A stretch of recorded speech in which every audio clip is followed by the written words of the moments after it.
Here are the steps to rewrite company data.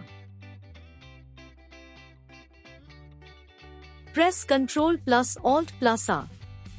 The Rewrite Company screen displays the list of companies as shown below. Decide which business you wish to modify data for. To update the data, press Enter. You will be able to access your recovered data after the rewriting process is finished. You can try Zero Command Rewrite if the error persists. Make sure to create a backup of your current data before doing this action. On your Microsoft Windows computer, go to the Start menu. Select Run and type tally.x, file path, and data path 0 into the box provided. For instance, data 0 for C, tally.erp9 tally.x is displayed as follows.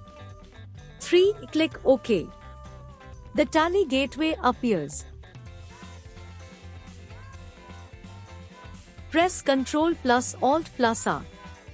The Rewrite Company screen displays the list of companies as shown below.